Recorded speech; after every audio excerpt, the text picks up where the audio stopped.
Okay, good morning, everybody. I am so happy to see you all again this morning. My name is Bren Lopez. I am the manager of Children's Book World in Los Angeles, where we celebrate diversity, knowledge, and enrichment.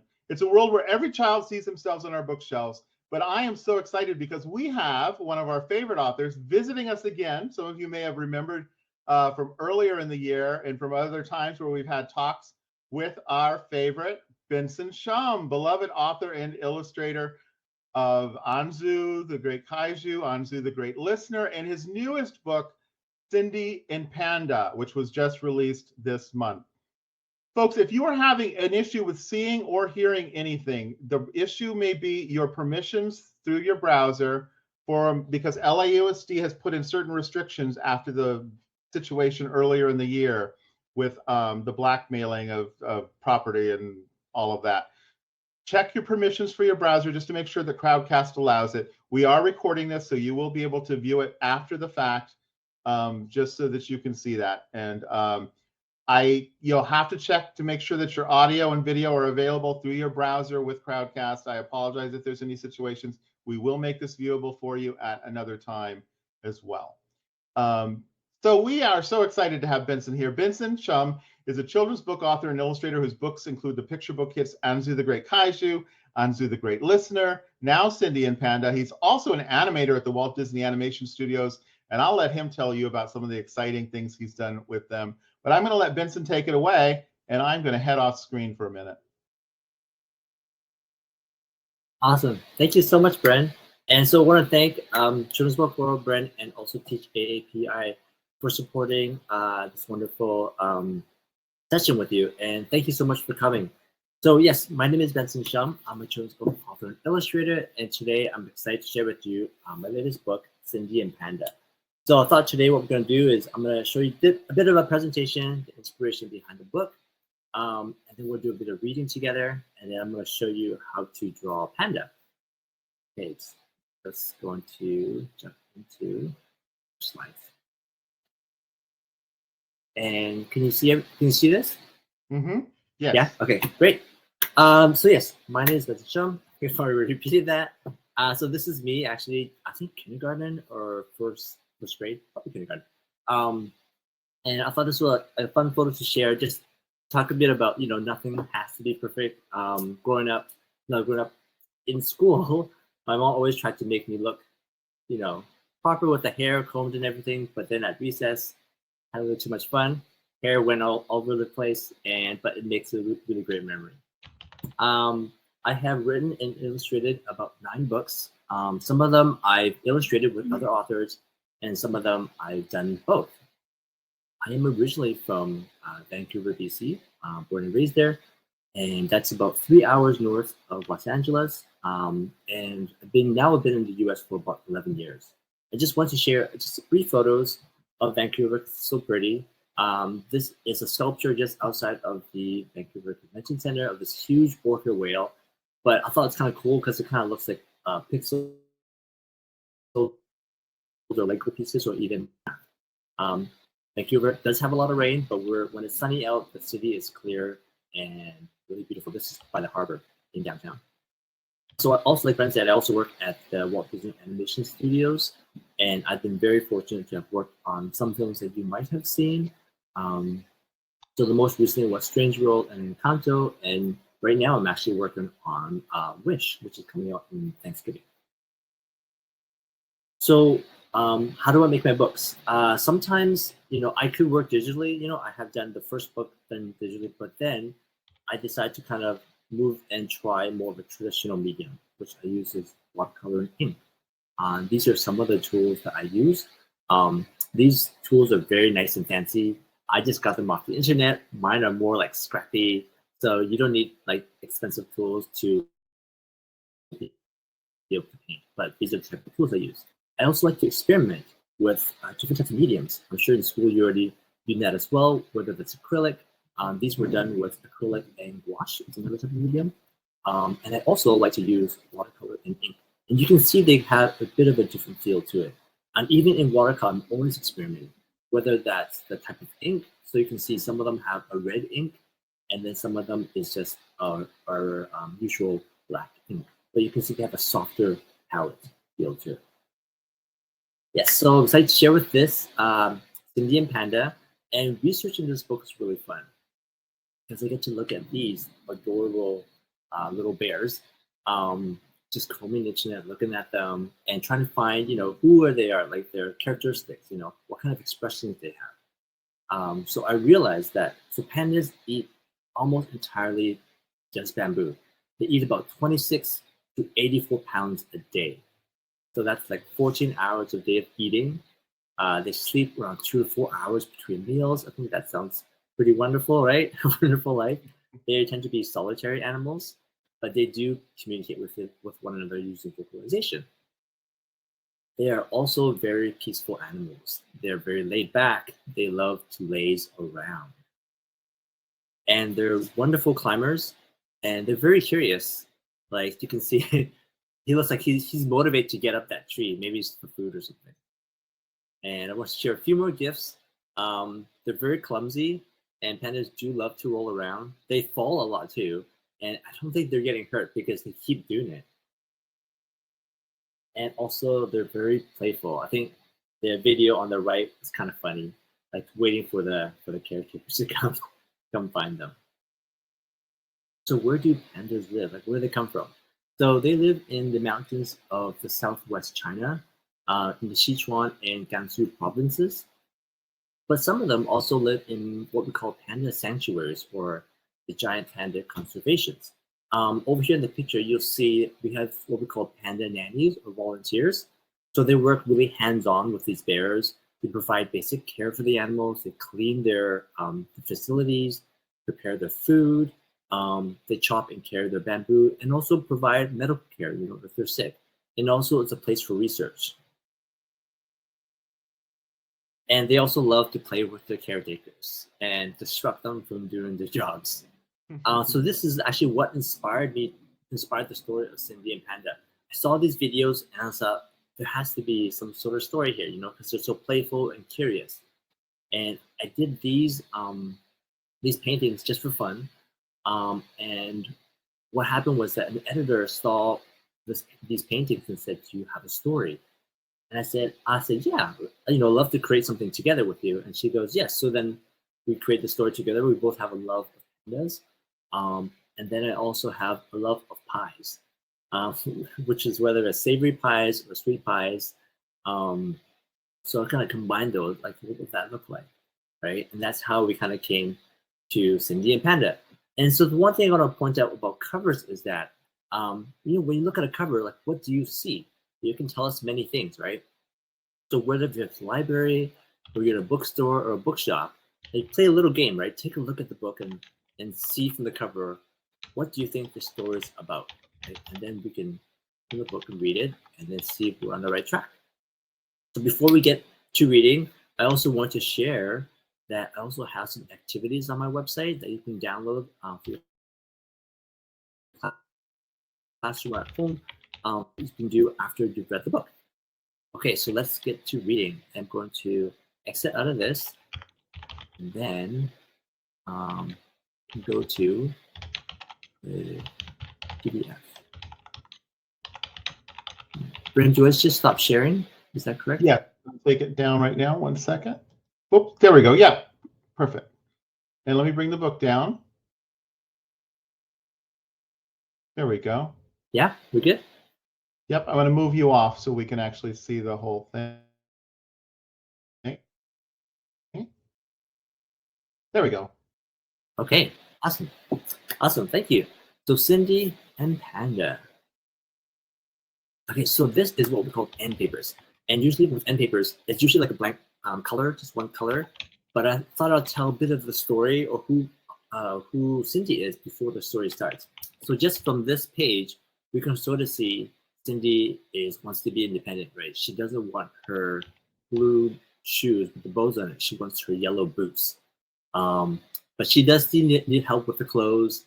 She's very curious, just like a panda out in the gardens. And she has a great relationship with her mom, where she wants to cook. Okay, Cindy and Panda. Cindy loved to bake. But she didn't always follow a recipe. She liked to do things her own way. I think we all do at some point, right?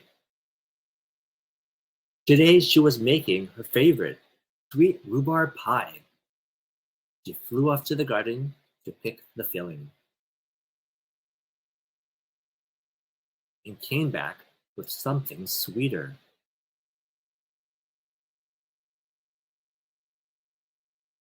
Cindy, said her mother, we're not having Panda pie. We're not eating my friend, said Cindy. Panda wants to help bake. Pandas are a huge responsibility, warned Mother. I'm responsible, Cindy replied with her sweetest smile. Responsible Cindy showed her new sous chef around. So what did they do? They went through Cindy's box and played dress up. Then they had a tea party. They were climbing around trees. You know, we learned earlier that pandas are great climbers. They're, of course, rolling down the hills and getting dirty. Playing is a very important part of pie preparation. After hours of rolling around, a tummy rumbled. Uh-oh. Should we get started? Said Cindy. Cindy made sure to show Panda the proper steps. Step 1, measure the sugar. So I don't know if she's measuring. I think she's pouring the whole bag in there. Step 2, pour the flour. She got the thumbs up. I think Panda's doing a good job. Step 3, freestyle. So what does that mean? Of course, we throw away the recipe book. So if we go in a counterclockwise, this Panda decided to just kind of throw his hands into the dough and start mixing. And Cindy decided to do the same. If we go to the top, Panda maybe is pouring a little too much liquid into the dough. And then some people like to eat the pie dough or cookie dough. And of course, you end with a little bit of a play fight. Cindy and Panda were proud of their work. So I think this is the best looking pie crust we've ever seen, isn't it? But they just needed to add the final ingredient. Cindy, said her mother. Panda, said Cindy. Chomp, munch, slurp, said Panda. This kitchen looks so clean. I think her mother is very happy about that. Oops, what happened? Cindy soured. Panda. Cindy couldn't bear to look at Panda. You froze there just for a second, Ben. Oh, okay. Let me go back to here. And then right there. Perfect. Okay. Cindy, said her mother. Panda, said Cindy. Chomp, munch, slurp, said Panda. Cindy soured. Panda soured too. Cindy couldn't bear to look at Panda for hours. Well, more like 3 minutes. But it was the longest and loneliest 3 minutes ever. Then Cindy had a very good idea. Blueberries. They're sweet and tart, and at times a little bit sour, just like Cindy and Panda. Ding! But everybody loves them just the same. Munch, chomp, slurp.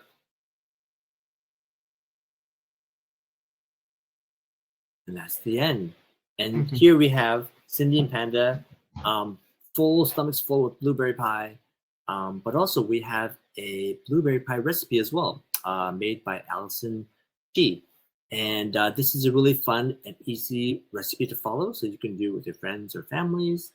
And then we have one more page, which is the end papers. So now we see the aftermath of what happens later. So, maybe mom's not too upset with them messing up with their kitchen.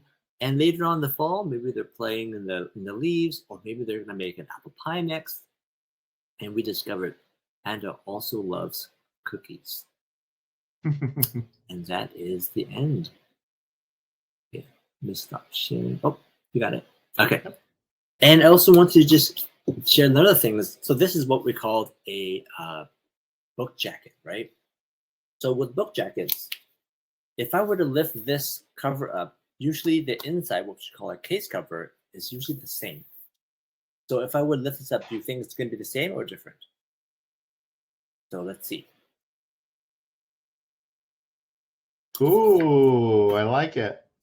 Yeah, so it's a little different, right? So I don't know if any of you have ever seen the movie My Neighbor Totoro by Miyazaki. And so I love Studio Ghibli's films, and I love My Neighbor Totoro, and also my editor, Kate, it has a love of the film as well. And I really wanted to do an homage to that. In the very opening sequence of that movie, they're kind of marching to their beat of their own drum.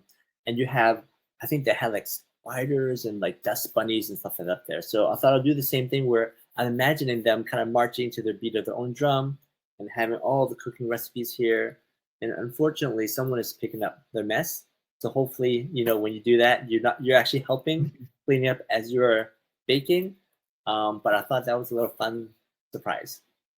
Yeah, I always tell people when you go home to your library at home where you have your picture books and everything, take off the jacket and see if there's a special art surprise from the illustrator underneath, because sometimes there's some really amazing surprises under there on the book covers. So yeah, and sometimes illustrators like to hide certain little Easter eggs. So you look through the illustrations and you start to see a little consistency throughout the book.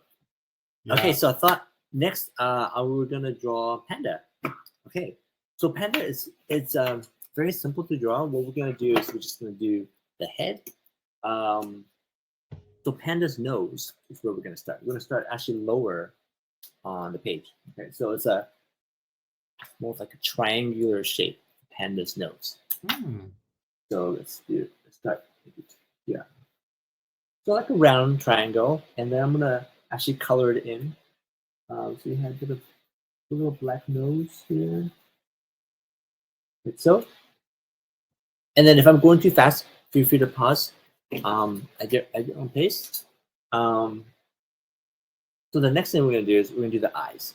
So the eyes, we're gonna do a diagonal line on one side of the nose, like this. And then we're going to do a half circle or a half moon shape, like that.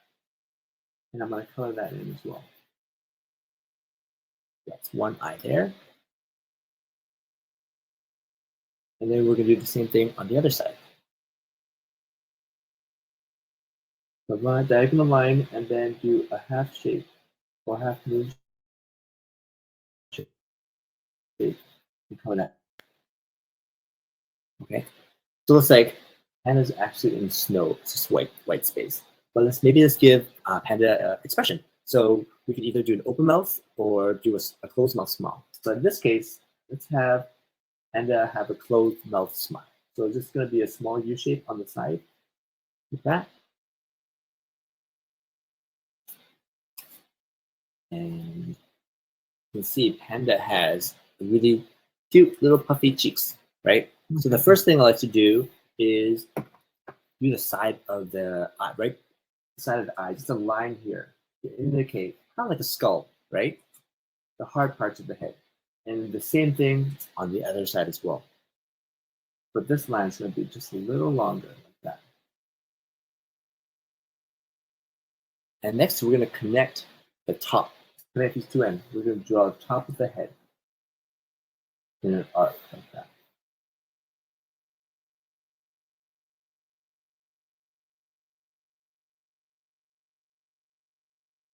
And then now we have to add the cheeks, right? These round, cute little cheeks. So let's start off with a little bump on one side, like this. And then now we're going to connect it all the way around, like that.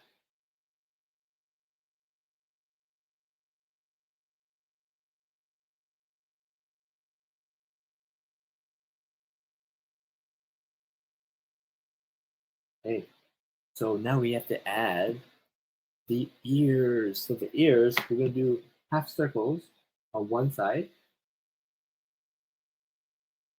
Then you can color that in with a different color, or you can use the same marker as well. I'm just going to use the same marker today.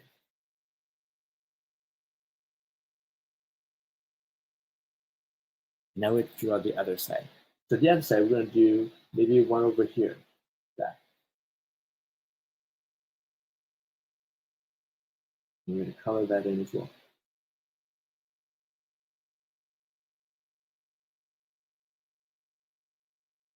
Okay, so I think, oh, one more thing we're missing. The pandas are recognizable by that mask that they have around their eyes, right? So we're going to use the same shape of the eyes, but just draw a little bigger around the eyes. So we're going to do an arc circle like that. Then we're also going to do the same thing at the bottom. One eye, and we'll do the same thing on the other side. And this side, though, for this, I'm not actually going to color it because then I'm going to actually miss the eye. So you can use a different color, whether it's purple or maybe you have a green panda. It could be, you can color all these green if you want. And so now we have panda. I'm going to do a little bit here. But now let's think about, what do pandas like to eat? So I think earlier we learned that bamboo, they love to eat bamboo. So maybe we can draw some bamboo up here. So bamboo's 2 lines. We'll do a little line to kind of close that off. That.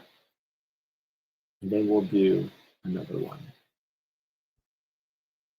That. So these are like bamboo shoots.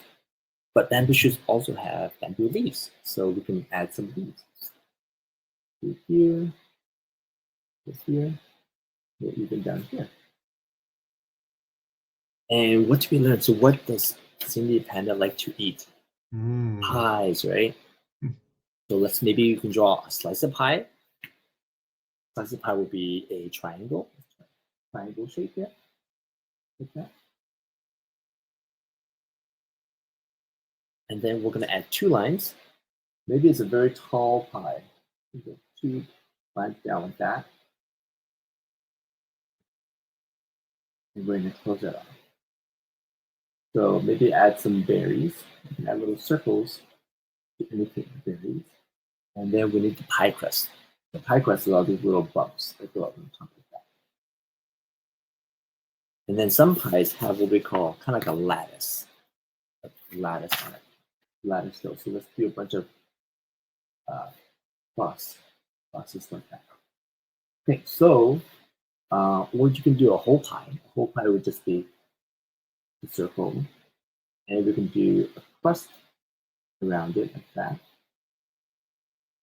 And like earlier, we can also do the same thing. We'll do a bunch of crosses like this. All right, so it's a lattice.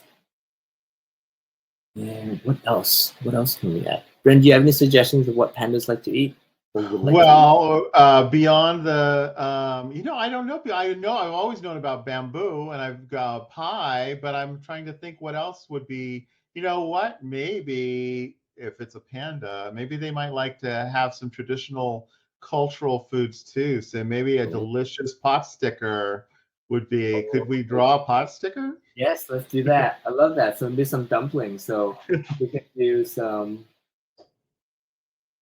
Maybe a little dumpling like that. So that's like more like a juicy pork bun. Or if you said a pot sticker, would be more like a moon shape, like that. Oh yeah, I could see pandas eating that. Right? Even fruits. Carrots. They love to eat carrots. And it's about like fruits and vegetables, I think. Yeah. They'll eat. Maybe some strawberries. Okay, and then so to finish it off, so these are just foods kind of floating around, right? So this is actually what maybe pandas imagining. So let's draw a big imagination cloud or something, or a thought bubble around it. So it looks like Panda is thinking about all these delicious foods, and then we'll add little hearts inside as well.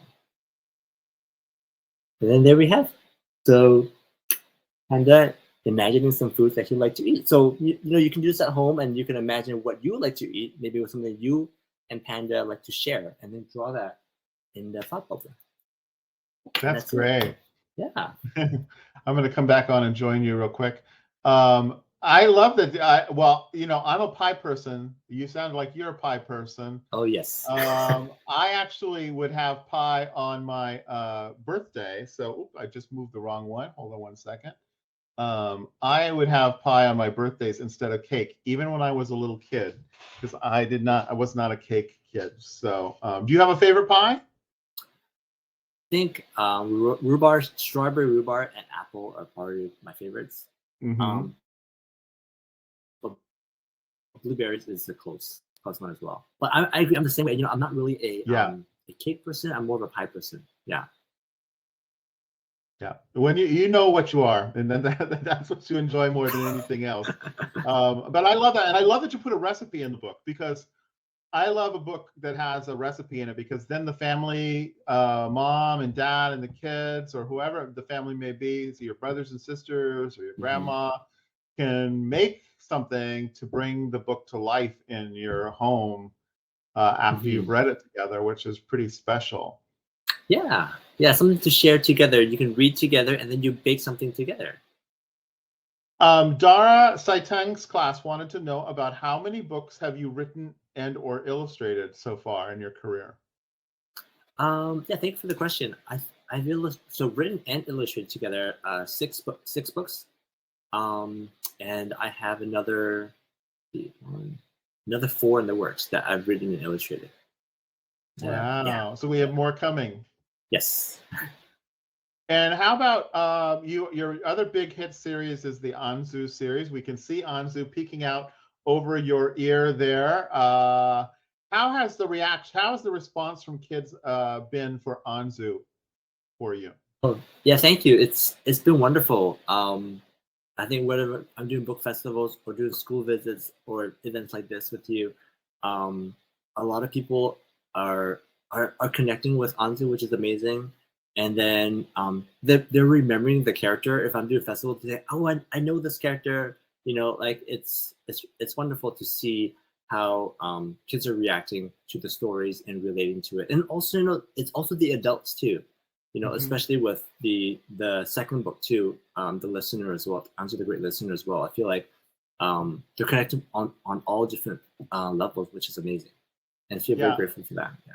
Oh yeah, and you've got such an important message for kids and everybody, adults too, about even though there may be expectations of you being a certain way because you are a kaiju, in Anzu's case, that you can be whoever you are and you can be happy with who you what you feel comfortable with. Anzu loves to be able to share love and happiness and gentleness. And even though that's different from the rest of his family, that's such a powerful message. So, Thank you. yeah, I think that's really, really great. What kind of art, how do you make your paintings? How do you make your art? Yeah, so I make my painting art by, so I sketch. I don't have an example, but I do sketch paper like with a pen. So I don't use a pencil. The reason I use a pen is because, or even just now, just using markers, is that if I make a mistake, it's okay. I'm just gonna keep drawing until I find this character. And after I've done that, then I would scan it into the computer, and then I'll draw it, refine it digitally on the computer, and then I'll print that out, and then I'll start to ink it traditionally on watercolor paper. So it's a lot of back and forth. But yeah, so I still paint everything traditionally, and then I'll scan it into the computer and then finish it off that way. Wow. And do the paintings themselves are smaller than the book, or are they about the same size as the book? They're smaller. If you give me one second, I can just pull one up and show you. I think it'd be nice to see the original.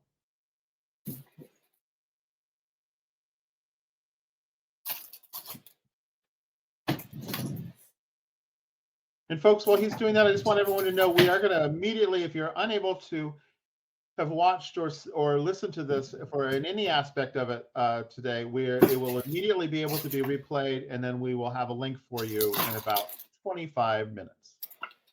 So unfortunately, I can't find the one for Cindy and Panda, but I do have the ones for Anzu, and I can show you.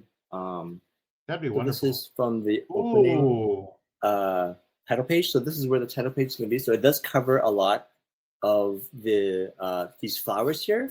But of course, if I want to move it, I do everything just in case things move around. But yeah, so this is about, it's not bigger than the scanner. So this is probably about an 8x6 or something like that. And then the book is a little bigger. And same thing with like this. So this is kind of the final spread of the first Anzu book. And you see, I work in layers as well. Like this is all going to be a darker brown, but I do that layer digitally. And then all the little creatures, these creatures are actually, or the villagers are actually bigger. I paint them bigger because they're going to be super small. It'd be too hard to paint them really small. So with the villagers, I do paint them a little bigger, and then I shrink them in the computer. Well, these are like the nice minions. All these little creatures. I love all their personalities, and they're just so special and so great. So, thank you. So what do we have to look forward to? Are there new books coming? I know there's one coming. You have one for the fall that's coming out, right? Yes, the one in the fall is called First Night of Howler Garden. So that one is about a little girl named Sophie who is going to the first day of Howler Garden, which is like kindergarten, but kindergarten for werewolves. And she is afraid if she doesn't transform into a werewolf, just like her other classmates. And so I guess we'll wait till the fall to see what happens. Oh yeah, we love a good Halloween book, so that's going to be a lot of fun. We can't wait for that. So, Benson, thank you so much for joining us today and sharing your new book with you. I know you're going to be out visiting schools as well, and I know we'll have you again soon for the next book so that we can have more talks with more kids. But practice your drawing out there. And can you say one thing about if they don't get it right the first time on their drawings? Because I think that's an important message for a professional artist or author to be able to tell kids who are trying to make their own art and stories. Yeah, if you don't get it right the first time, just keep trying. Just keep drawing, because the more you draw, the better you're going to get. Sometimes it takes, I think there's a saying that it takes 100 bad drawings to make one good drawing. And sometimes those bad drawings can turn into something really special that you didn't realize that you created. So don't be afraid to make mistakes. I love that. That's really, really a great, important message. Benson, thank you as always. We're so excited to be able to share this with everybody today, and we'll continue to share it to everyone. It'll be recorded so you can